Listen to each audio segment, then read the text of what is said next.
दयाकरं दयाकारं दान्तं धर्मप्रवर्तकं प्रणमामि दयानन्दं मदाचार्यवरं परम्।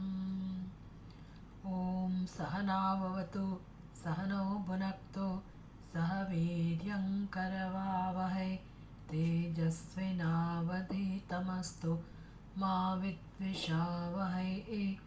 ॐ शान्ति शान्ति शान्तिः। ॐ सदाशिवसमारम्भां शङ्कराचार्यमध्यमाम् अस्मदाचार्यपर्यन्तां वन्दे गुरुपरम्पराम्।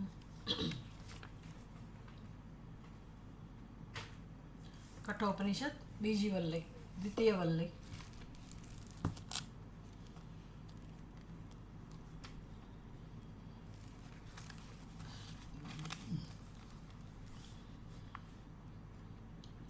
अन्यच्छ्रेयोऽन्यदुतैव प्रेयः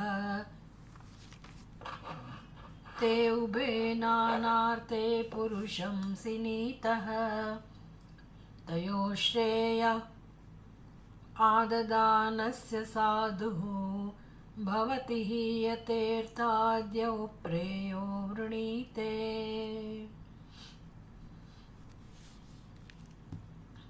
હવે ખરા અર્થમાં ઉપદેશ શરૂ થાય છે।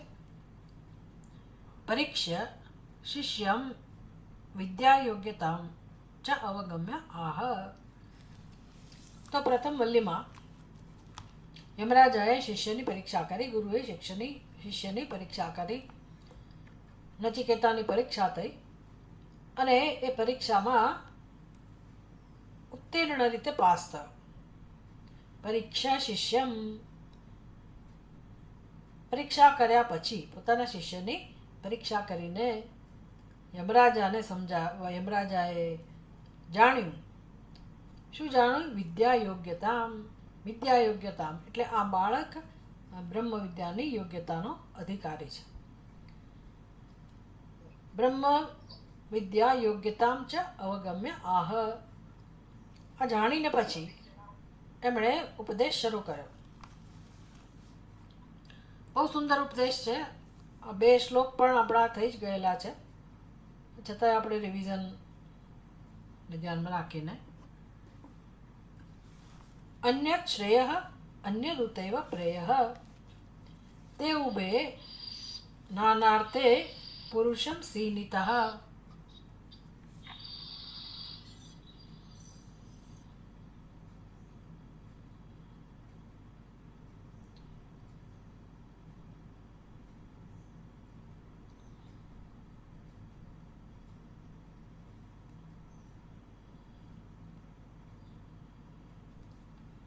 નાનાર્થે પુરુષમ સીનિતઃ।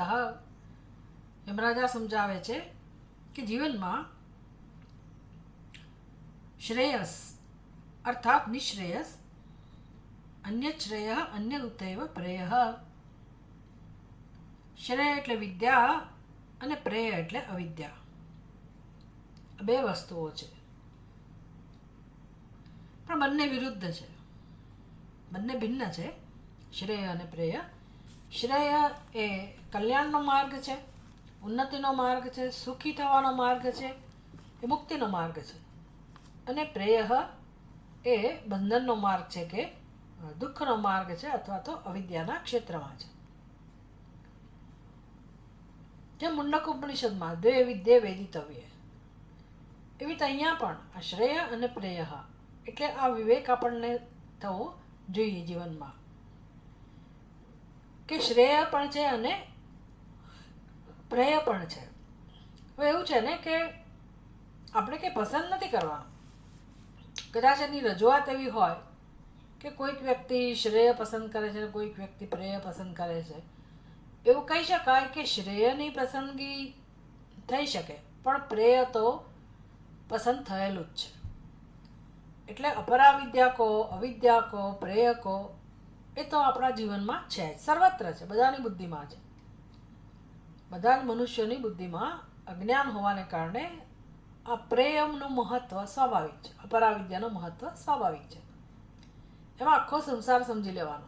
પ્રેયની અંદર કે અપરાવિદ્યાની અંદર સમસ્ત સંસાર, અને એનું મૂળ એટલે આપણી દ્રષ્ટિ, આપણી ખોટી સમજ, જેમાં પોતાના ઉપર જીવત્વનો અધ્યારોપ આપણે કરીએ છીએ અને બાકીનું બધું આપણા કરતાં ભિન્ન એટલે કે જગત છે એ પ્રકારની આપણી દ્રષ્ટિ છે, એ પ્રકારનું દર્શન છે, એ પ્રકારની સમજ છે. દ્રષ્ટાદ્રેય, દ્રષ્ટા દ્રશ્ય એવા વિભાગ આપણી બુદ્ધિમાં છે જ. આ અજ્ઞાન લઈને જ માણસ જન્મેલો છે, એટલે એની પસંદગી ના કરવાની હોય, એમાંથી જ પ્રેય જન્મતો હોય. એટલે પ્રેય કંઈ આપણને વિકલ્પ નથી આપતા કે તમે શું પસંદ કરશો. આ બધું જ્ઞાન છે, સમજવાનું છે કે પ્રેય આપણી અંદર છે જ. પ્રેયમાં શું ભૂલ છે? શું કામ આપણને ગમે એ આપણે પસંદ ના કરીએ? પ્રેય એટલે ગમે એ પસંદ કરવું. તો શું કામ મનુષ્ય પોતાને પ્રિય લાગતું હોય, પોતાને સુખાકારી જણાતું હોય એ વસ્તુની પસંદગી મનુષ્ય શું કામ ના કરે? તો કે પ્રેય એ અજ્ઞાનનો વિષય છે, અવિદ્યાનો વિષય છે. શ્રેય એ વિદ્યા છે અને પ્રેય એ અવિદ્યા છે, અર્થાત બંને જુદા જુદા પ્રયોજનવાળા છે અને એ બંને આપણને બાંધે છે.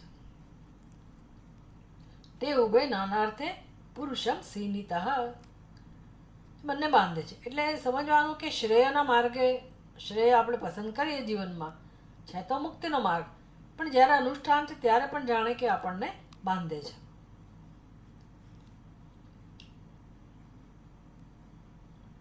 ભલે એ લાગતું હોય કે બાંધે છે એટલે કષ્ટદાયી છે, આપણને એમાં શ્રમ પડે છે, ગમતું નથી અને કરવું પડે છે, અને સંઘર્ષ સહન કરવો પડે છે, દુઃખ સહન કરવું પડે છે.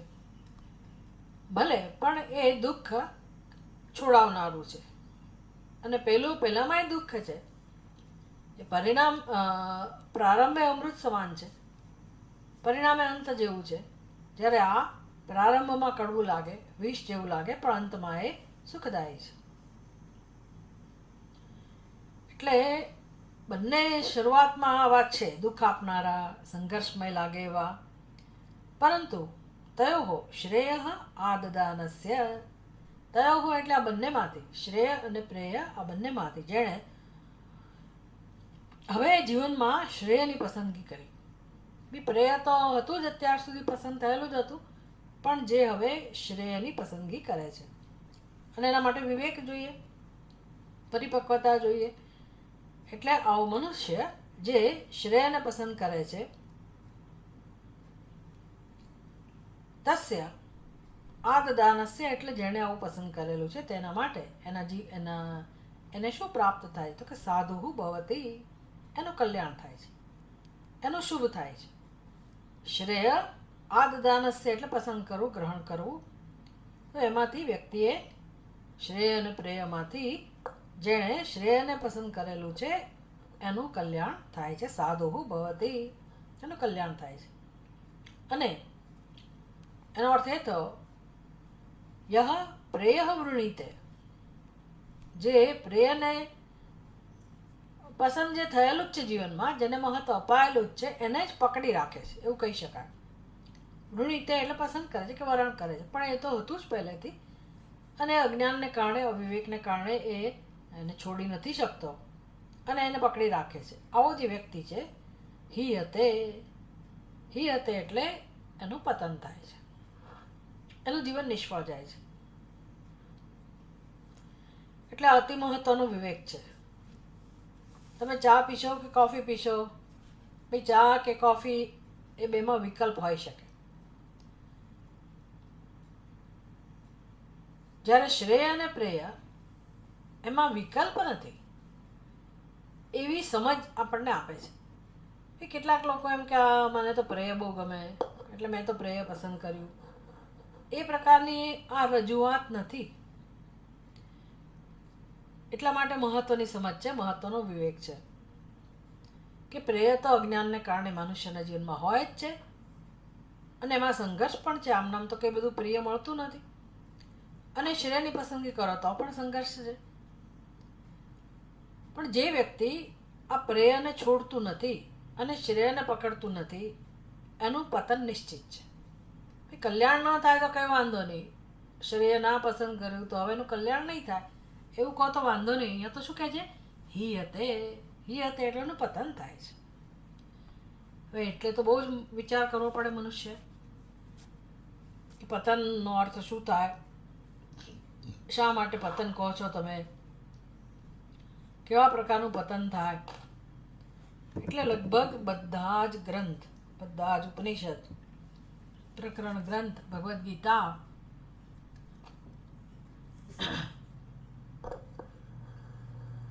બધા ગ્રંથો આ સમજાવતા હોય શરૂઆતમાં. મનુષ્યત્વમ, મુમુક્ષુત્વમ, મહાપુરુષ સંશય, આ ત્રણ વસ્તુઓ કોઈકને જ પ્રાપ્ત થાય. મનુષ્યત્વ, મુમુક્ષુત્વ અને મહાપુરુષ સંશય, વિવેક ચૂડામણી. એટલે મનુષ્યનો જન્મ મળવો આ વિશ્વમાં, આ સૃષ્ટિમાં મનુષ્ય તરીકે જન્મવું એટલે હવે આપણે તો જન્મીને ઘણું બધું જીવન આપણું વીતી ગયું. હવે તો આપણે આરે આવે એવું કહો. કેટલાક લોકો બિચારા આરે આવી ગયા હોય. એને તો ખાસ સમજવા જેવું છે કે ફરીનો જન્મ, પછીનો જન્મ એ મનુષ્યનો મળશે તો હું મારું કલ્યાણ કરી શકીશ, પણ એ આપણા હાથમાં નથી. એટલે એ મૃત્યુ પહેલાં પણ જો આની પસંદગી થઈ જાય શ્રેયની તો કંઈક થવાની સંભાવના છે. નહીતર પછી સૃષ્ટિમાં જન્મ તો થાય. જંતુ નામ નર જન્મ દુર્લભમ, મનુષ્યનો જન્મ થવો દુર્લભ છે. હવે આપણે બીજા અમુક દેશોમાં જોઈએ તો પાર વગરની વસ્તી છે. કીડા મંકોડાની જેમ મનુષ્ય જન્મે જ છે ને, એમાં દુર્લભ શું રહ્યું? એટલે ચાલો એ બધું સમજી લેવાનું કે જન્મ પણ ભારત ભૂમિમાં હોય તો વધારે ઉપયોગી, હિન્દુ સંસ્કૃતિમાં જન્મે તો વધારે ઉત્તમ.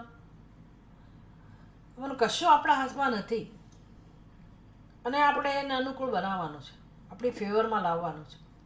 મરતા પહેલાં આ કામ કરી લેવાનું છે. કમસે કમ આપણે એવી ભૂમિ ઉપર જન્મીએ, એવા કુટુંબમાં જન્મીએ કે જેથી આપણી પ્રગતિ ચાલુ રહે. પ્રગતિ ચાલુ રહે એટલે વળી પાછું નવા જન્મમાં 60 વર્ષ પછી જ ઠેકાણું પડે, જુદી વસ્તુ છે. પણ આપણે જો અત્યારથી તૈયાર કરીએ તો વહેલું પણ શરૂઆત થઈ જાય. એટલે આ બધું અંદર કહેવાનું પ્રયોજન છે જ. બધું આપણે સમજવાનું. શ્રુતિ તો મોટું મોટું કહી દે કે તસ્ય સહ હીયતે યહ હીયતે યહ શ્રેય પ્રેયમ વૃણીતે સ હીયતે, જે પ્રેયની પસંદગી કરે છે એનું પતન થાય છે. એ ઘણું બધું કહેવા ઈચ્છે છે શ્રુતિ, ઘણું બધું કહેવાઈ રહ્યું છે એની પાછળ. એટલે મનુષ્યનો જન્મ કદાચ થઈ ગયો પછી પણ શું તો કે અમુક જ જગ્યા થાય. એટલે શંકરાચાર્યજી સ્પષ્ટ કરે છે મનુષ્યત્વ, પછી એમાં મુમુક્ષુત્વ, મુમુક્ષુ તરીકે જન્મ થવો. ચલો મુમુક્ષુઓ જગતમાં ઘણા બધા છે, પણ એને મહાપુરુષ સંશ્રય, શંકરાચાર્યજી તો ઉપલબ્ધ છે જ બધા માટે.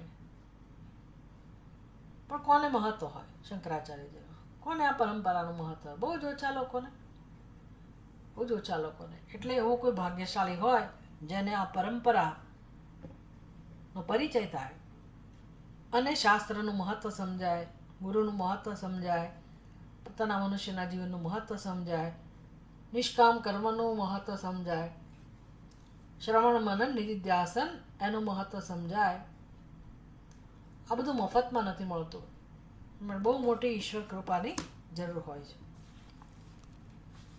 એટલે મનુષ્ય તરીકે જન્મ્યા પછી પણ, મુમુક્ષુ બન્યા પછી પણ આ શ્રેયની પસંદગી કરવાની સમજ આવવી એ બહુ મોટી કૃપા છે ઈશ્વરની. તયોઃ શ્રેય આદદાનસ્ય સાધુ ભવતી, એનું કલ્યાણ થાય છે જે શ્રેયની પસંદગી કરે છે. બીજા શ્લોકમાં કહું, શ્રેયશ્ચ પ્રેયશ્ચ મનુષ્યમેતત તૌ સંપરીત્ય વિવિનક્તિ ધીરઃ શ્રેયો હિ ધીરોऽભિપ્રેયસો વૃણીતે પ્રેયો મંદો યોગક્ષેમાદ્ વૃણીતે. કેમ મનુષ્ય પ્રેયને પસંદ કરે છે. સમજી શકાય એવું છે કે શ્રેયની પસંદગી કરવાથી કલ્યાણ થાય, તો માણસ પ્રેયને શું કામ પકડી રાખે છે, કેમ છોડતો નથી? એક તો શ્રુતિ કહે છે શ્રેયશ્ચ પ્રેયશ્ચ મનુષ્યમ એતત તૌ સંપરિત્ય વિવિનક્તિ ધીરઃ.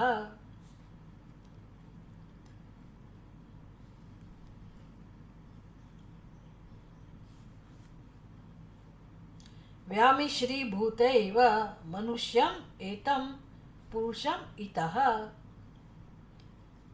ઇતઃ મનુષ્યમ ઇતઃ શ્રેયઃ પ્રેયઃ ચ મનુષ્યમ ઇતઃ. ઇતઃ એટલે એની સામે આવે છે, પણ કેવી રીતે આવે છે? બંને મિક્સ થઈને. વ્યામિશ્રીભૂતે, ભાષ્યકાર, વ્યામિશ્રીભૂતે બંને ભળેલા હોય છે, અને માટે મંદ બુદ્ધિ જે છે, સામાન્ય મનુષ્ય છે, એને છૂટા પાડી શકતો નથી.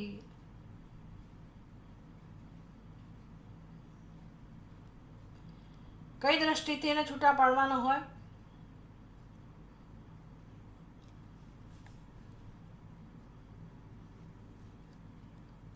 ફલતઃ ચ સાધનતઃ ચ સત્યમ સ્વાયત્તે તથાપિ. સત્યમ સ્વાયત્તે, વાત તો સાચી છે. સ્વાયત્તે એટલે મનુષ્યના હાથમાં છે શ્રેય પસંદ કરવું કે પ્રેય પસંદ કરવું. તો પછી કેમ માણસ શ્રેય પસંદ નથી કરતો? તો પહેલો હેતુ એ કહો કે સાધનતઃ ફલતઃ ચ, કે આનું આ કયું સાધન મને ક્યાં લઈ જશે? હું જીવનમાં શ્રેયનું અનુષ્ઠાન કરીશ તો મને શું મળશે, પ્રેયનું અનુષ્ઠાન કરીશ તો મને શું મળશે? એ વિવેક કરવાનું સામર્થ્ય મંદ બુદ્ધિના લોકોમાં નથી હોતું. મંદ બુદ્ધિનામ દુર્વિવેક રૂપે સતી વ્યામિશ્રીભૂતૈવ મનુષ્યમ એતમ પુરુષમ ઇતઃ પ્રાપ્નુતઃ શ્રેયશ્ચ પ્રેયશ્ચ. અતઃ હંસ ઇવ અંબસઃ પયઃ તૌ શ્રેયઃ પ્રેયઃ પદાર્થૌ સંપરિત્ય સમ્યક પરિગમ્ય મનસા આલોચ્ય ગુરુલાઘવમ વિવિનક્તિ પૃથક કરોતિ ધીરઃ ધીમાન. એટલે શ્રુતિ કહે છે તૌ સંપરિત્ય વિવિનક્તિ ધીરઃ.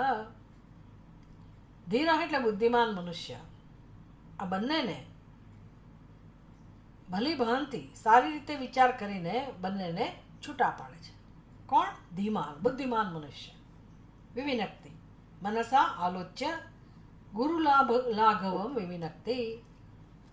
કઈ વસ્તુ છીછરી છે અને કઈ વસ્તુ મહાન છે, દીર્ઘ દ્રષ્ટિ જેનામાં છે, એ ઊંડાણપૂર્વક વિચાર કરીને કઈ વસ્તુ મને ફળદાયી છે અને કઈ વસ્તુ નુકસાનકારી છે, એવું માત્ર જે દીર્ઘ દ્રષ્ટિ ધરાવનાર ધીર પુરુષ છે એ આવો વિચાર કરી શકે છે. કોની જેમ? હંસ ઇવ, જેમ હંસ દૂધ અને પાણીનો પણ વિવેક કરી શકે છે. પયઃ અંબસ પયસઃ, જેવી રીતે દૂધ અને પાણીનો વિવેક જે અત્યંત મુશ્કેલ છે પણ હંસ કરી શકે છે, એની જેમ હંસની જેમ શ્રેય પ્રેય પદાર્થો સંપરિત્ય સમ્યક પરિગમ્ય.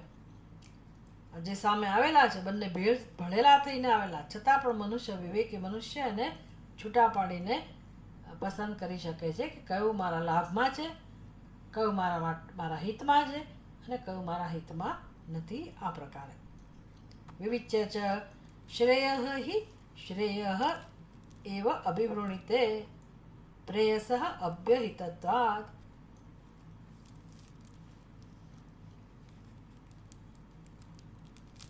આવો વિવેક કરીને પ્રેયને બાજુ રાખીને એ અભિષ્ટ હોવાથી, હિતકારી હોવાથી એ ધીર પુરુષ શ્રેયને પસંદ કરે છે. શ્રુતિ કહે છે કે આવું સામર્થ્ય કોનામાં હોય? શ્રેયો હિ ધીરઃ અભિપ્રેયસો વૃણીતે. હિતકારી જાણીને જે બુદ્ધિમાન છે એ જ એને પસંદ કરી શકે. જ્યારે બીજો એટલા શેના જવાબ રૂપે છે? તો કે બધા માણસોના હાથમાં છે શ્રેય પસંદ કરવું કે પ્રેય પસંદ કરવું. તો કેમ બધા શ્રેય પસંદ નહીં કરતા હોય? એટલે આપણને સમજાયું ભાષ્યકારે કે એટલા સ્વતંત્ર રૂપે પોતપોતાનું જે સ્વરૂપ છે એવા રૂપમાં એ પ્રગટ થતા નથી. ભેળસેળિયા રૂપમાં પ્રગટ થાય છે શ્રેય અને પ્રેય. એટલે આપણે બોલવાઈ જઈએ છીએ. એટલે મંદબુદ્ધિનો માણસ જેનામાં દીર્ઘ દ્રષ્ટિ નથી, આલોચન કરવાનું સામર્થ્ય નથી, એ તો લોભાય જ જાય અંદર. એટલે આપણી બુદ્ધિને આપણે તેજસ્વી બનાવવી પડે, વિવેકવાળી બનાવવી પડે, સામર્થ્યવાળી બનાવવી પડે. એટલા માટે ઉપનિષદ તસ્દી લે છે કે જે મનુષ્ય પોતાનું હિત જોઈ શકે છે સાધનતઃ અને ફલતઃ, કે ભાઈ આ સાધનનું અનુષ્ઠાન એટલે કે આ રસ્તો હું લઈશ, આ દિશા હું લઈશ, આ માર્ગે હું જઈશ. કારણ કે જીવન આડેધડ ના જીવાતું હોય ને, તો આપણે નથી વિચારતા એટલે રોજ રોજ કર્મો થઈ જાય છે. એમાં કે આપણને બહુ લાગતું નથી, આપણે કંઈ કરતા નથી હોતા ને, બધું થાય છે. દિવસ ઉગે છે, રાત પડે છે, અઠવાડિયા વીતી જાય, મહિનાઓ વીતી જાય, વર્ષ વીતી જાય, સાલ બદલાયા કરે, અને આપણે જોતામાં 80 વર્ષના થઈ જઈએ, 85 વર્ષના થઈ જઈએ, જો નસીબમાં હોય તો. જીવન જીવાય છે, એક જ કામ આવડે છે, અર્થ કામ, બસ. એટલે પોતે ભણ્યા ગણ્યા, નોકરી ધંધો, ઘરમાં સેટ થયા, પોતાના બાળકોને ભણાવ્યા ગણાવ્યા, એનો નોકરી ધંધો એને સેટ કર્યા, આમ યાત્રા આપણી આગળ દોડી જાય છે. અને રોજ આપણે જે કર્મ કરવાના હોય એ કર્યા કરીએ છીએ. પછી જે મૂળ વસ્તુ જે શીખવાની છે, વિચારવાનું છે, એ વિચારવાનું કાર્ય મનુષ્યના જીવનમાં નથી હોતું. એટલે આધ્યાત્મિક જીવન એટલે શું? તો કે જ્યાં વિચાર છે. શાસ્ત્ર એમ નથી કહેતું કે તમે તમારા કર્મો ના કરો, તમે તમારું ગૃહસ્થનું પાલન ના કરો, બાળકોને મોટા ના કરો, નોકરી ધંધો ના કરો, આવું કંઈ શાસ્ત્ર કહેતું જ નથી. પણ જીવનમાં વિચાર તો કરો, શાસ્ત્ર એવું કહે છે. વિચાર કરતા તો શીખો. એટલે તમે મિકેનિકલ લાઈફ, યાંત્રિક જીવન જીવો છો. આખી ગાડર પ્રવાહ જે પેઢીઓથી જે જીવાતો આવ્યો છે એ જ પ્રકારે જીવ્યા કરો. તો એ રસમ ભલે બરાબર હોય, એને કે તમારે બદલવાની જરૂર નથી, રીત રસમ, પણ ચિંતન હોવું જોઈએ જીવનમાં કે હું બધું કરું છું શેના માટે કરું છું, અને જે કરું છું એ કયા સિદ્ધાંતના આધારે, કયા નિયમોના આધારે હું આ રસ્તે દોડું છું. તો માત્ર જણાશે વિચાર કરીશું કે પ્રેયને પસંદ કરીને, પ્રેય મને ગમે છે એટલે બસ, અથવા મને જોઈએ છે અને મારી જરૂરિયાત છે, આ મને અનુકૂળ છે, અને આપણે એ બધું મેળવવા માટે દોડ્યા કરીએ છીએ. પણ દોડવા માટે દરેકે એક સાધન તો અપનાવેલું જ છે. એ જે માર્ગ લીધેલો છે એને સાધન કહેવાય. એટલે મારા જીવનની દિશા કઈ છે, હું દોડું છું તો એ કઈ દિશામાં દોડી રહી છું, એને સાધન કહેવાય. એટલે વિવેકી મનુષ્ય સાધનતઃ આલોચયતિ,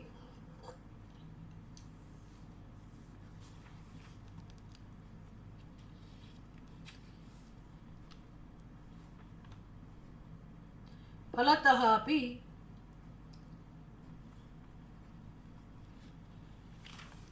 એનું ફળ શું મળશે? હું અમારે કે જવું તો છું, બધું કરું તો છું, પણ ફળ શું મળશે? તો જો વિચારીએ તો સમજાય કે ભાઈ આનું ફળ શું હોય. આ પ્રકારે જીવન જીવીએ છીએ, એનું ફળ શું હોય? તો રોજના આપણા કર્મો આપણે કર્યા કરીએ છીએ, પણ એમાં આપણે કંઈક મેળવીએ છીએ, કંઈક અનુસંધાન કરીએ છીએ. શેનું? તો કે અહંકારનું, રાગદ્વેષનું. અહંકાર એના મૂળમાં હોય, કર્તૃત્વ ભોક્તૃત્વ મૂળમાં હોય, રાગદ્વેષ હોય, આ બધું આપણી અંદર છે.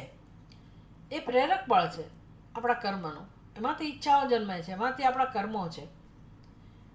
એટલે ઈચ્છાઓ પૂરી થાય એટલે રાગદ્વેષ સંતોષાય છે, અહંકાર સંતોષાય છે.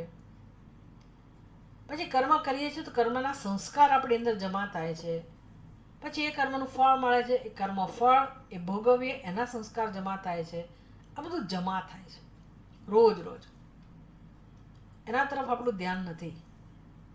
આપણે જીવન જીવે રાખીએ છીએ, પણ આપણી અંદર આ બધા સંસ્કારો જમા થાય છે અને માણસ વાસનાનું પૂતળું બની જાય છે. બનેલો જ છે આખું જગત. બધા શરીરો વાસનાના પૂતળા જેવા છે, બીજું કંઈ જ નથી જીવનમાં. એટલે બધી પ્રેરણા બુદ્ધિ બધી છે, જણાય છે ચારે બાજુ, પણ એ જ્ઞાનનું પ્રેરક બળ કહું છે. જ્ઞાન કર્મમાં પરિણમે છે, પણ કયું જ્ઞાન? શેનું જ્ઞાન? તો કે ભેદ બુદ્ધિ, અહંકાર, કર્તૃત્વ, ભોક્તૃત્વ. એટલે એ જ્ઞાન એટલે જે મિથ્યા જ્ઞાન છે અને એના સંસ્કારો વધતા જાય છે. અને આનું આ સાધન આપણા જીવનમાં રહે તો ફળ આ જ હોય, આવું જ વિચારી શકે છે કે આનું ફળ બીજું કંઈ ના હોય. જેમ આ જન્મ મારો ગયો એમ આવતો જન્મ મને આ જ રીતે મળશે. હજી પૂર્વના સંસ્કારો તીવ્ર બાકી હશે કોઈ ભોગવવાના તો મનુષ્યનો જન્મ ના મળે. વળી પાછું પીછા બીજી યોનિમાં જઈએ આપણે, કશું ખબર નથી. પણ એનું ફળ આ હોય. જ્યારે ભગવદ્ ગીતામાં વારંવાર ભગવાન સ્પષ્ટ કરે છે, વારંવાર ઉપનિષદમાં પણ, શુક્લ કૃષ્ણે ગતિ હેતે જગત શાશ્વતે મતે. કેવી સરસ રીતે ભગવાન બધી ગતિની વાત કરે છે. ગતિ એટલે ફળ, કે હું મારા જીવનને, મારી નૌકાને કઈ દિશામાં લઈ જાઉં છું. શુક્લ ગતિ છે કે કૃષ્ણ ગતિ છે, મેં કઈ ગતિ પસંદ કરેલી છે. એટલે કે ભવિષ્ય શું હશે મારું, આવતો જન્મ, પછીનો જન્મ. ભગવાન જે કહે છે કે આ કરનારને આવો જન્મ મળે તો હું એ પ્રમાણે કરું છું કે નથી કરતી. મેં કયો માર્ગ પસંદ કરેલો છે. આવું સામર્થ્ય જેની બુદ્ધિમાં છે એને વિવેકી પુરુષ કહે છે. અને એ મનુષ્ય આ પ્રકારે વિચાર કરીને, ફળને ધ્યાનમાં રાખીને, સાધનને ધ્યાનમાં રાખીને પોતાનું જીવન નક્કી કરે. આનું નામ જ ઇન્ટેલિજન્ટ લિવિંગ. નહીંતર પછી તો શું હોય, આખું જગત જીવે છે, એમ આપણે મોટું શું પરાક્રમ કર્યું. પશુ પક્ષીઓ એવું જીવન જીવે છે ને, એમના જીવનમાં આ જ છે.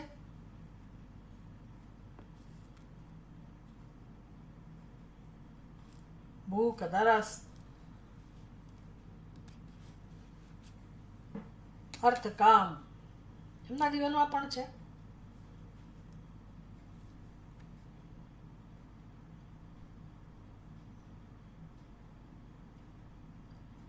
કઈ 4 વસ્તુઓ છે પશુઓના જીવનમાં?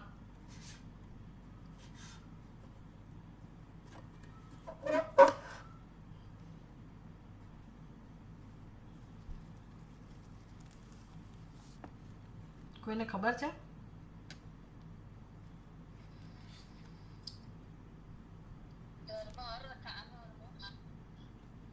હા,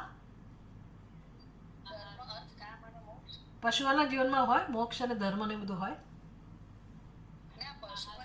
હા, તો હું પશુઓની વાત કરું છું. સામાન્ય પશુઓના જીવનમાં પણ 4 વસ્તુઓ છે: આહાર, નિદ્રા, ભય અને મૈથુન. હા, શું પહેલેથી પૂછું ત્યારે તો ખોટા જવાબ આપો છો. આહાર, નિદ્રા, ભય અને મૈથુન. એટલે જે મનુષ્ય આ જ કરે છે આખી જિંદગી, એના જીવનમાં એ જ રહ્યું. તો પશુમાં અને મનુષ્યમાં શું ફેર રહ્યો? કોઈ ફેર ના રહ્યો. એટલે શ્રેયની પસંદગી ધર્મ પણ પછી એના માટે જ છે. માણસ પોતાના અર્થકામ માટે જ ધર્મનું અનુષ્ઠાન કરતો હોય તો એ પણ કંઈ બહુ ભેદ નથી.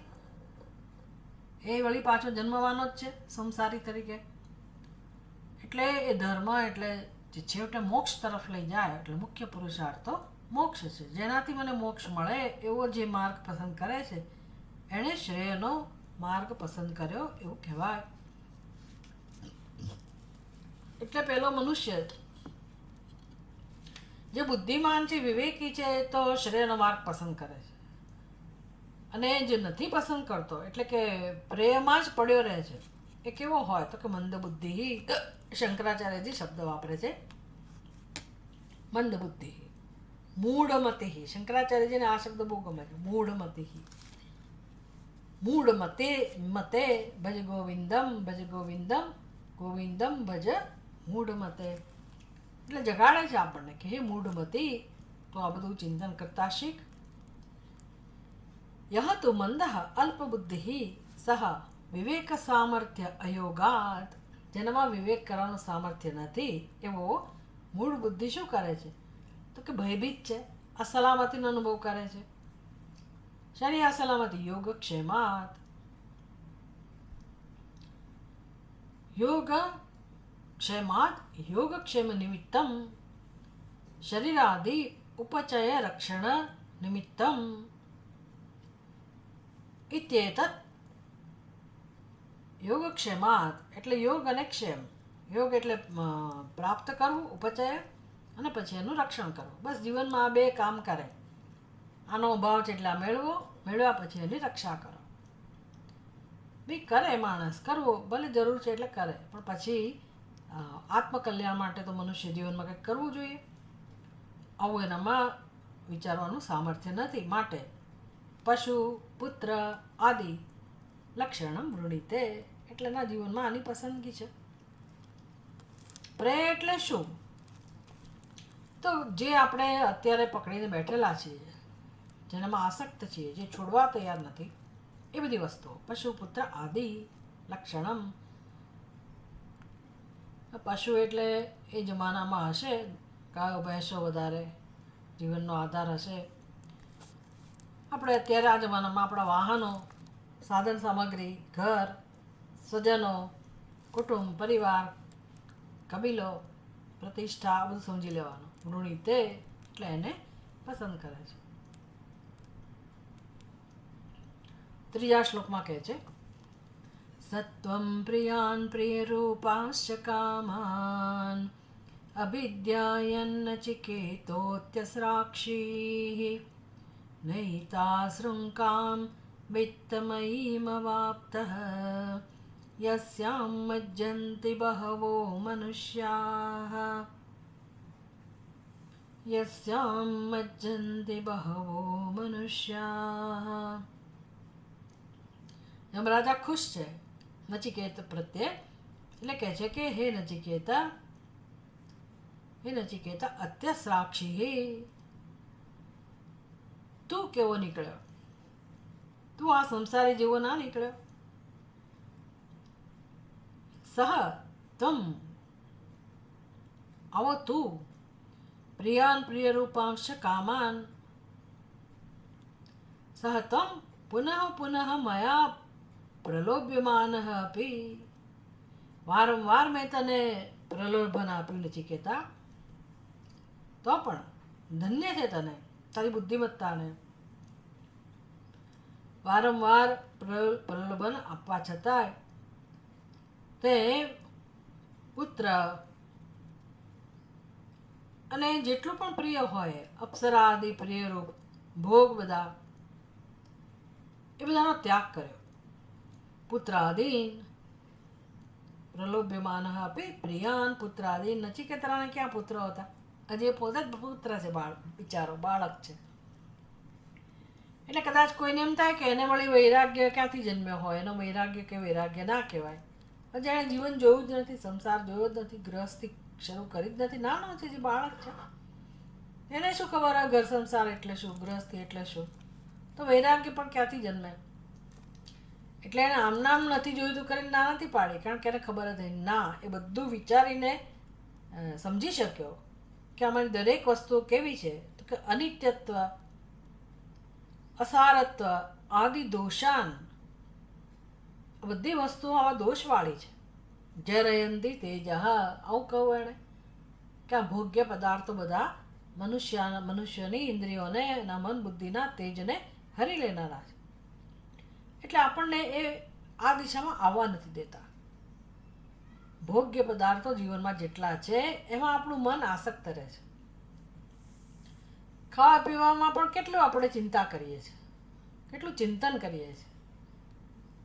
એટલે રસાસ્વાદ, એનું અનુસંધાન, એને કેમ મેળવવા, આ તો ખાલી ભોજનની વાત છે. બાકી તો બીજા બધા ભોગ અને પોતાના સંતાનો, પોતાના કુટુંબ કબીલો, એની સાથેનું આપણું જીવન, એના માટેની ચિંતા, આસક્તિ, આ બધું પાર વગરની વસ્તુઓમાં આપણું મન ગળા ડૂબ હોય છે.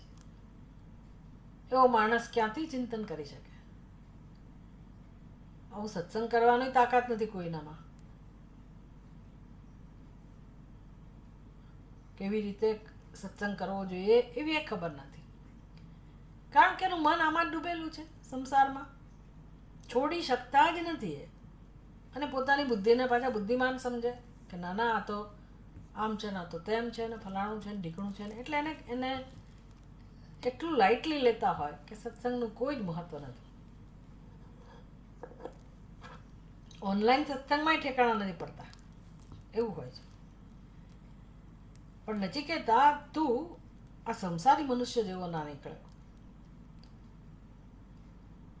પ્રિયાન પુત્રાદીન પ્રિય રૂપાંશ્ચ અપ્સર પ્રવૃત્તિ લક્ષણાન કામાન અભિધ્યાયન ચિંતયન.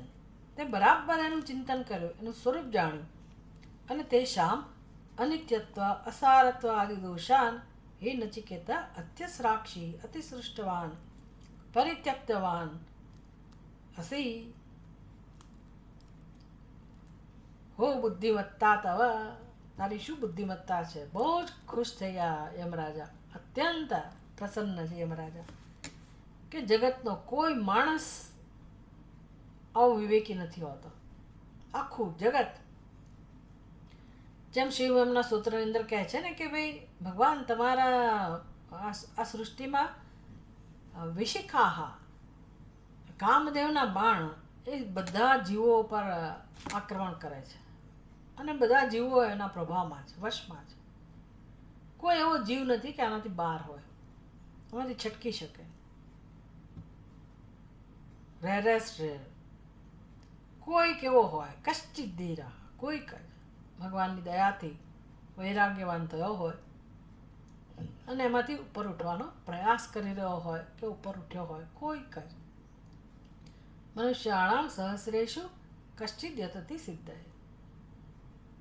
એટલે આપણે જો છોડી ના શકતા હોય આપણા પોતાના પ્રયોજનો, 70 વર્ષ થયા પછી પણ માણસને વ્યવહાર હજી વાલો લાગતો હોય, એનો અર્થ કે એનામાં શું વૈરાગ્ય છે. એટલે આ બધું શીખવાનું છે. આમને આમ કે મોક્ષ મળવાની આશા રાખવી નહીં. બધું પકડીને બેઠા હોય એ ક્યાંય કોઈ પ્રકારની આપણી અંદર તત્પરતા ના હોય, પ્રમાણિકતા ના હોય, નીતિમત્તા ના હોય, ગંભીરતા ના હોય, નિર્દોષતા ના હોય, સરળતા ના હોય, અને મોક્ષ જોઈતો હોય મળે. બહુ શીખવાનું છે, બહુ જ શીખવાનું. તો ખાલી આપણે શબ્દો સાથે રમીએ છીએ, શબ્દોથી જાણે બધું ખાલી જાણીએ છીએ, બાકી અંદર તો કેટલું કામ બાકી છે. એટલે આ નચિકેતાની પ્રસન્નતા પરથી આપણે સમજી શકીએ કે આપણે ક્યાં છીએ અને આ બાળક ક્યાં છે. અને યમરાજા કેટલા ખુશ છે કે ભાઈ આની અંદર આટલું સામર્થ્ય છે. યમરાજાને ખબર છે કે જગતની શું સ્થિતિ છે, કે લોકો કેવા ડૂબેલા છે સંસારમાં. અને એ નચિકેતા, હું તો તારી આ બુદ્ધિ જોઈને ખુશ થઈ ગયો. અહો બુદ્ધિમત્તા તવ, શું તારી બુદ્ધિમત્તા છે. એટલે તું આર પાર વસ્તુઓને જોઈ શક્યો, સંસારને જોઈ શક્યો, અને પછી તે એને ઠુકરાવી છે કે મને ભગવાન એ નહીં જોઈએ. ખાલી આમનામ બાળક છે અને બાળકોને શું ખબર પડે એટલે ઘડિયાળે ફેંકી દે, એમણે આ બધું ફેંકી દીધું, એવું નથી. પરિપક્વ છે, એણે સમજી શક્યો અને એણે તર્ક સાથે નિર્ણય લીધો કે હું આત્મવિદ્યાને જ પસંદ કરું છું. નહીં તામ અવાપ્તવાનસી શૃંકામ શ્રુતિમ કુત્સિતામ મૂઢજન પ્રવૃત્તામ વિત્તમયીમ ધનપ્રાયામ. તો સંસારી મનુષ્યો, મૂળ મનુષ્ય જેમાં હંમેશા પ્રવૃત્ત છે, લાગેલો જ છે દિન રાત, જેમાં વિત્તમયી એટલે કે જેમાં ધન મુખ્ય છે, એવી નિંદિત ગતિ, કુત્સિત ગતિ, નિંદિત ગતિ, કે જેનાથી કે કલ્યાણ થતું નથી, જે પસંદ કરવાથી પતન થાય છે, એવી ગતિને તે પસંદ ના કરી. યસ્યામ મજ્જંતી બહવઃ મનુષ્યાઃ, મોટા ભાગના મનુષ્યો એમાં જ ડૂબેલા છે. એટલે હવે આ તો બધું એટલું બધું સૂક્ષ્મ સ્તરનું દર્શન છે, અને દરેક વ્યક્તિએ આપણે બીજા પાસેથી પણ શીખી શકીએ. આપણી આજુબાજુ પણ, સમાજમાં, ઘરમાં, સગાવાલામાં, બધે આ બધું જોઈ શકાય કે માણસને કેટલું બધું પૈસાનું મહત્વ છે. ચલો એની વ્યવહારિક દ્રષ્ટિએ ભલે મહત્વ હોય, પણ અમુક ઉંમર પછી પણ એનું જે આસક્તિ છે પૈસા માટેની કે બીજા બધા પદાર્થો માટેની, એ છૂટતી નથી હોતી. આમ તો અંત સમયે કશું લોકો એવું કે છૂટી જવું જોઈએ, પણ ન છૂટે પણ સ્વાભાવિક છે, કારણ કે આખી જિંદગી આપણે એને પકડી રાખ્યું હોય, એને જ મહત્વ આપ્યું હોય, તો પછી એનું ચિંતન રહે જ કે મારો પૈસો શું થશે, કેમ કરીશ, અને બીજી બધી વસ્તુઓ. આ બધું આપણને રોકી રાખે છે, આગળ વધવા નથી દેતા, ચિંતન નથી કરવા દેતા. એટલે આ જગતનું સ્વરૂપ છે. એટલે યમરાજા કહે છે કે યસ્યામ, જેમાં શૃંકામ ન એતામ શૃંકામ વિત્તમયીમ,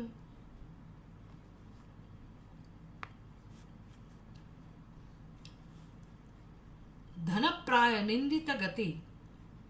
શૃંકામ એટલે ગતિ, જેમાં મનુષ્ય ડૂબેલા છે, તારી એવી ગતિ નથી.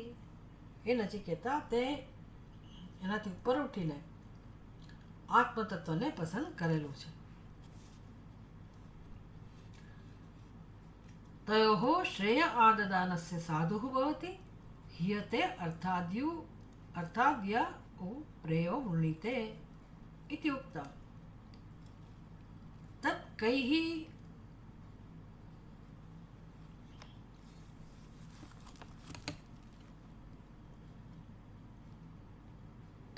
તત્કસ્માત, આવું કેમ છે? શ્રેય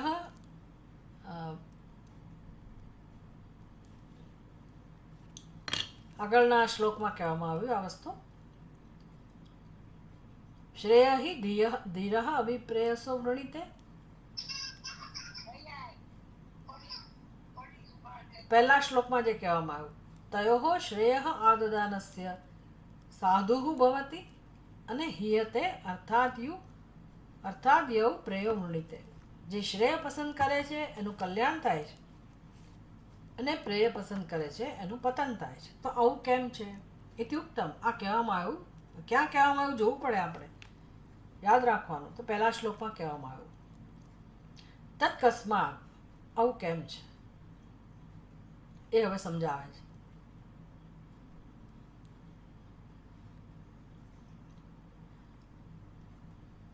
આવું કેમ છે કે શ્રેયની પસંદગી કરનારનું કલ્યાણ થાય છે અને પ્રેયની પસંદગી કરનારનું પતન થાય છે? એવું કેમ કે છે?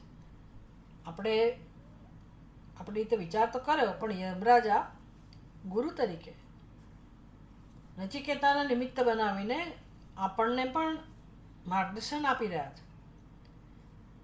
એટલે આખી વસ્તુ સ્થિતિ કેવી છે,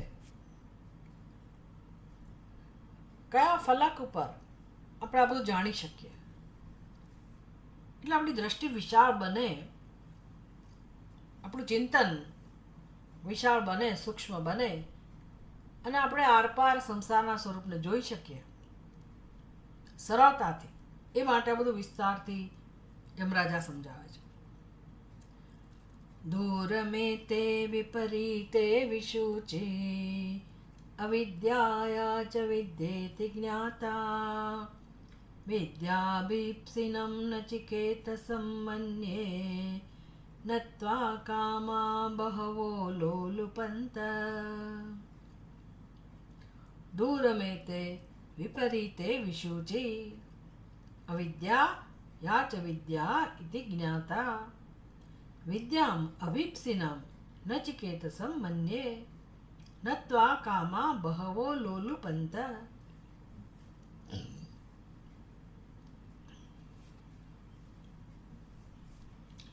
દૂરમે તે વિપરીતે વિશુચિ, બધા વિશેષણો છે કે આ બંને અત્યંત વિરુદ્ધ સ્વભાવવાળી વસ્તુઓ છે અને વિપરીત ફળ દેવાવાળી છે. કઈ બે વસ્તુઓ? અવિદ્યા અને વિદ્યા. દૂરમેતે અને વિપરીતે વિશુચિ, બંને એકબીજાથી દૂર છે. વિદ્યા આ બાજુ છે, અવિદ્યા આ બાજુ છે.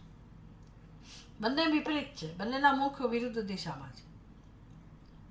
બંને જુદી દિશામાં લઈ જનારી છે અને વિરુદ્ધ ફળ આપનારી છે. અવિદ્યા અને વિદ્યા એટલે કે વિદ્યા જો જીવનમાં પસંદ કરી હોય તો એ રસ્તો જુદો હોય, એનું ફળ જુદું હોય. અવિદ્યા જે છે જીવનમાં પહેલેથી છે જ, અને જો એ આપણે ચાલુ રાખીએ, એમાં પરિવર્તન ના કરીએ, એને ઓળખીએ નહીં કે આપણે અંધકારના માર્ગે છીએ, બંધનના માર્ગે છીએ, અને એમાં જવાનું ચાલુ રાખીએ, તો એ આપણને ક્યાં લઈ જાય. એટલે વિદ્યા અને અવિદ્યા રૂપી, અવિદ્યા આ બે જેના રૂપ છે, બંને અત્યંત વિરુદ્ધ સ્વભાવવાળા અને વિપરીત ફળ દેવાવાળી છે.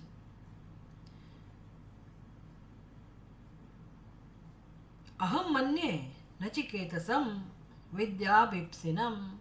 યમરાજા કહે છે કે હું એવું માનું છું, સમજું છું, જોઈ શકું છું કે હે નચિકેતા, તું કયા માર્ગનો પ્રવાસી છે.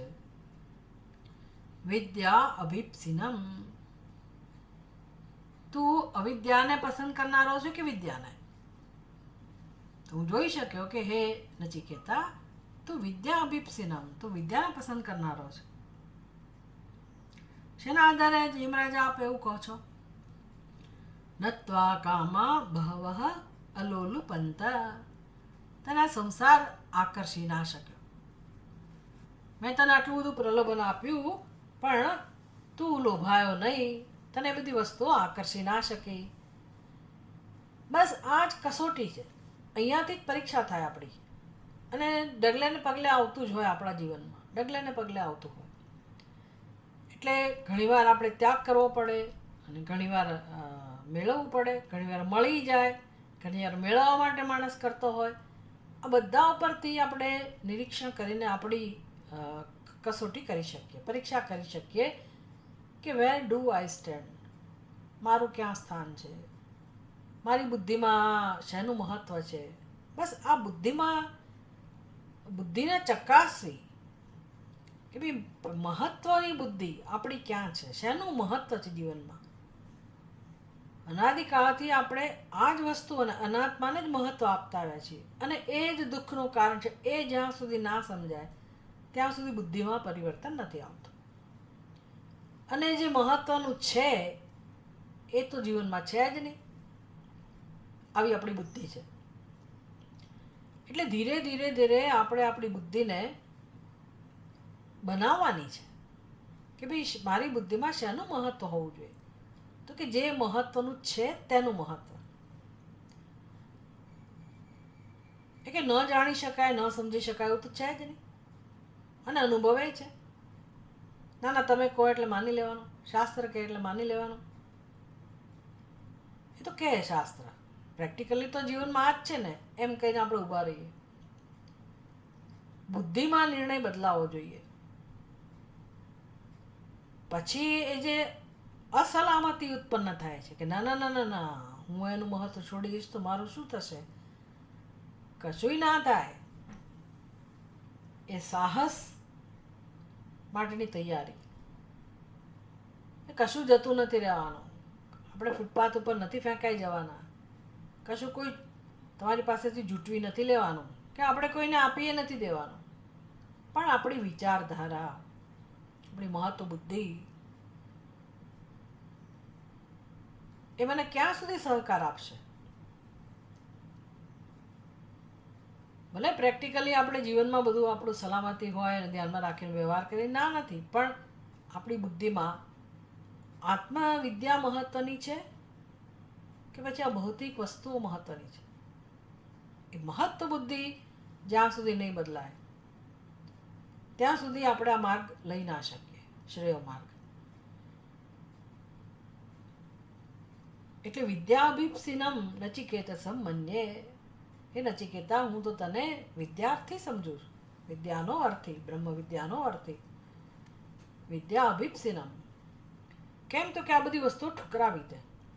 આપણને કોઈ પસંદગી આપે એટલી જ વાત છે. પસંદગી ના આપે તો આપણે ક્યાં આત્મવિદ્યાને ટેકન ફોર ગ્રાન્ટેડ કે તો સત્સંગ તો બધે મળે જ છે ને, તમે નહીં તો બીજા નહીં તો ત્રીજા. યુટ્યુબ ઉપર એ મળે છે ને, અહીંયા મળે છે ને, ત્યાંય મળે છે ને, ચારેય બાજુ અત્યારે તો આમ ભરમાર છે સત્સંગની.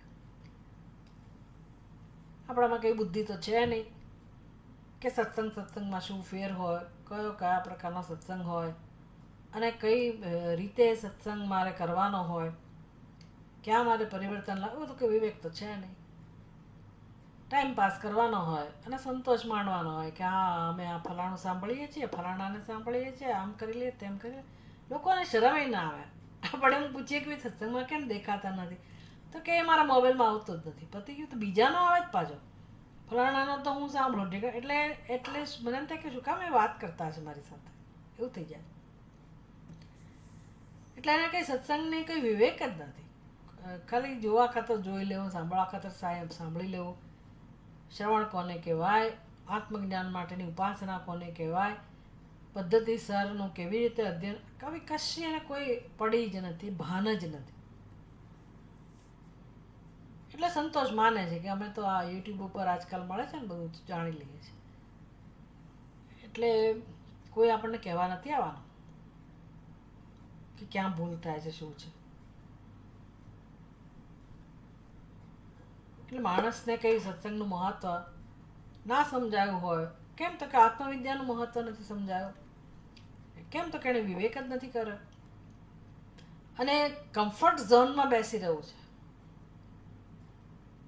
આપણે એના ઘરે જઈને સત્સંગ કરીએ તો વાંધા પડે, તો મારે આજે આમ છે, મારે તેમ છે. એટલે માણસને સત્સંગનું કોઈ મહત્વ જ નથી. બહુ સ્પષ્ટ થઈ જાય. આવી અત્યારની પરિસ્થિતિ છે, બહુ દુઃખદાયી પરિસ્થિતિ છે. કોઈક લોકો હોય જે પ્રેમથી, વિવેકથી નિયમિત સત્સંગ કરતા હોય, જવાબદારીપૂર્વક થોડું ચિંતન કરતા હોય, તો એનું કલ્યાણ થાય. બાકી કે આ માર્ગ એવો સરળ નથી. આ બધું યમરાજાને શીખવાડવું છે આપણને. એટલે નચિકેતાની પ્રશંસા કરે છે. દૂરમ અર્થાત દૂરેણ મહતાંતરેણ એતે વિપરીતે અન્યોન્ય વ્યાવૃત્ત રૂપે વિવેક અવિવેકાત્મકત્વાદ તમ પ્રકાશ ઇવ. ભાષ્યકાર કહે છે કે ભાઈ અંધકાર અને પ્રકાશની જેમ બંને વિરુદ્ધ સ્વભાવવાળા છે. એકમાં વિવેક રહેલો છે, એકમાં વિવેક નથી અને અવિવેક છે. એવા બંને વચ્ચે મહાન અંતર છે. બંને એકબીજાથી વિપરીત છે. વિશુચિ વિશુચ્યૌ અર્થાત નાના ગતિ ભિન્ન ફલે. વિશુચિ એટલે શું? બંનેની જુદી ગતિ છે, બંને જુદી જગ્યાએ લઈ જાય છે, બંનેનું ફળ જુદું છે. કઈ રીતે? એકનું ફળ છે સંસાર અને બીજુંનું ફળ છે મોક્ષ. સંસાર મોક્ષ હેતુત્વેન ઇત્યતત. એકનું ફળ છે સંસાર. કોનું ફળ સંસાર હોય? પ્રેયનું. અને કોનું ફળ મુક્તિ હોય? તો કે શ્રેયનું. શ્રેય એટલે વિદ્યા, આત્મવિદ્યા, અને બીજું પ્રેય એટલે અવિદ્યા. કે તે કોણ છે આ બે? યાચ અવિદ્યા પ્રેય વિષયાદિ વિષય અવિદ્યા ઇતિ ચ. કે તે આ બે કોણ છે? તો કે યાચ અવિદ્યા, માં એક અવિદ્યા છે. પ્રેય જે પ્રેય છે, પ્રેય વિષયા જન વિષય પ્રેય છે.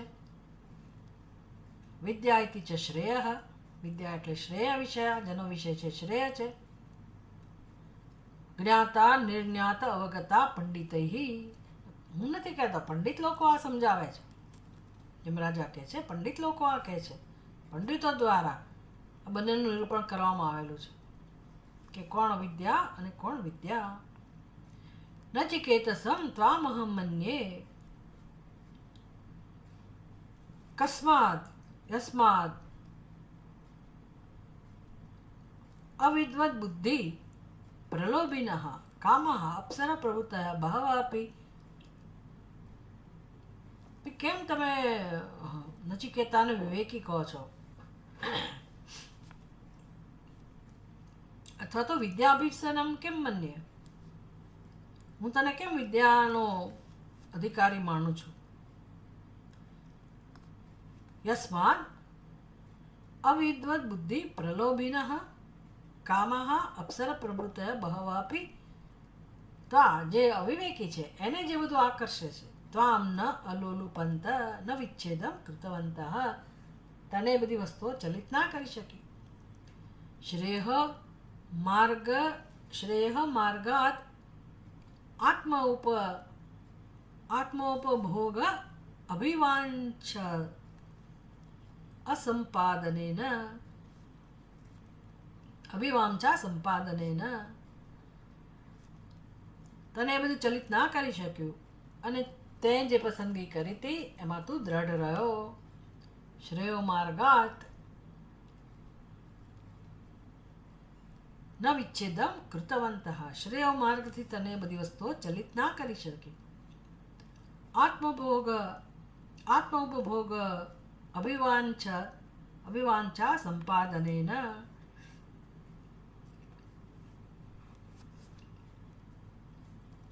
એટલે તારા હૃદયમાં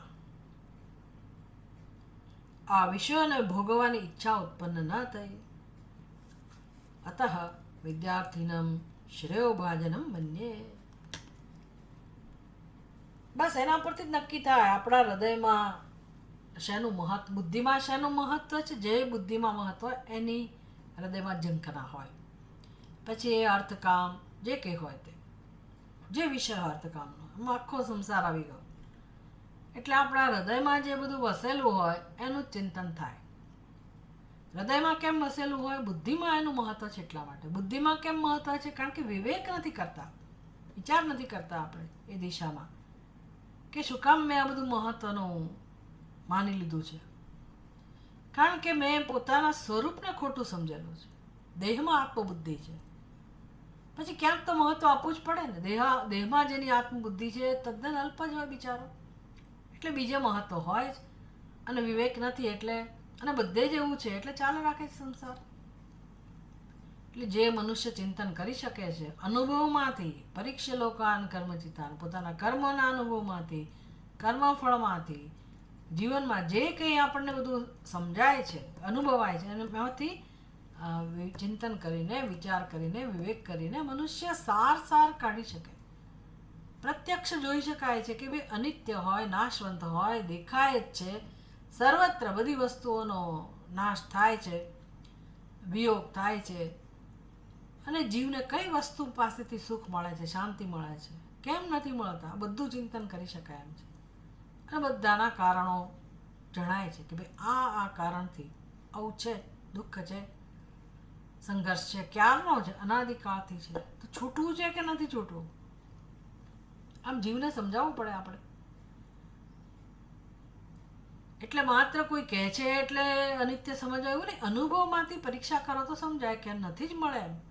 બૌદ્ધિક રીતે સમજી શકાય, અનુભવમાંથી સમજી શકાય કે અનાત્મામાંથી સુખ મળી જ ના શકે.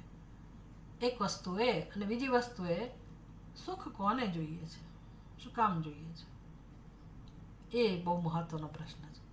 કેમ સુખની ઈચ્છા છે? તો કે જીવત્વ છે. જીવત્વ કેમ છે? તો કે અજ્ઞાન છે.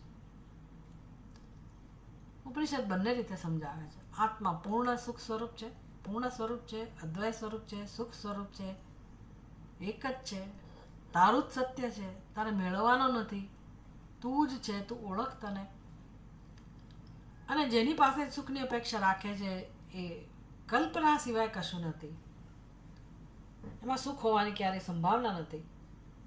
એટલે મહાન વિવેક, હજી આત્મજ્ઞાન તો પછી થાય, પણ પહેલા તો આ વિવેક, આત્મા અનાત્માનો, એ વિવેકમાંથી વૈરાગ્ય જન્મે, પછી આપણને જાણવાની ઈચ્છા થાય. વિવેક વૈરાગ્ય, પછી એમાંથી ધીરે ધીરે આપણી જાતને આપણે કેળવીએ. શમ દમ ઉપરથી તિતિક્ષા, શ્રદ્ધા, સમાધાન, ગુણવાન બનીએ, અધિકારી બનીએ.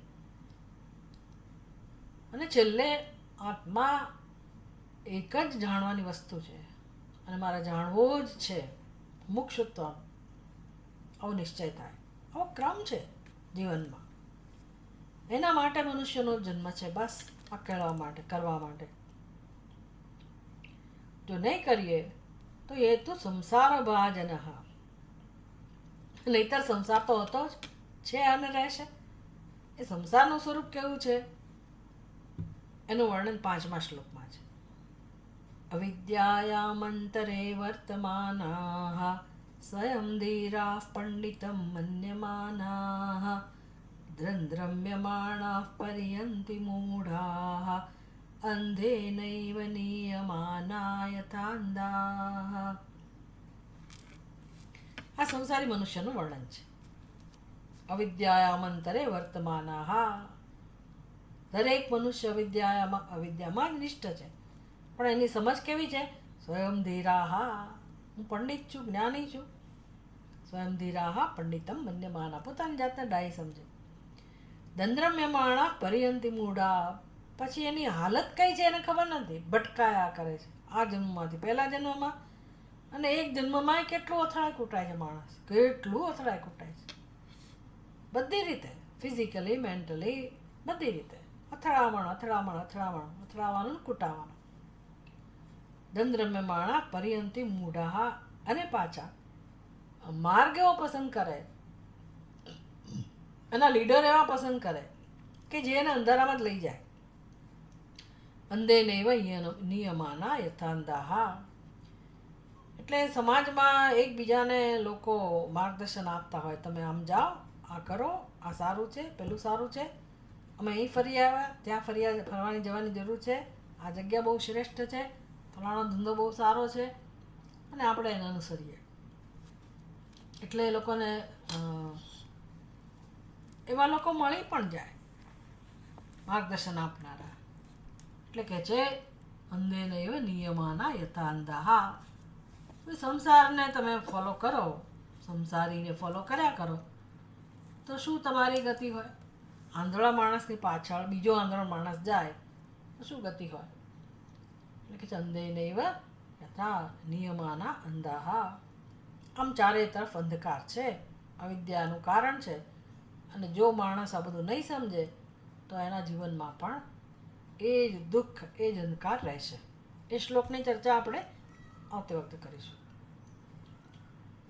ઓમ પૂર્ણમદ પૂર્ણમિદં પૂર્ણાત પૂર્ણમુદચ્યતે પૂર્ણસ્ય પૂર્ણમાદાય પૂર્ણમેવાવશિષ્યતે. ઓમ શાંતિ શાંતિ શાંતિ. હરિ ઓમ. શ્રી ગુરુભ્યો નમઃ. હરિ ઓમ.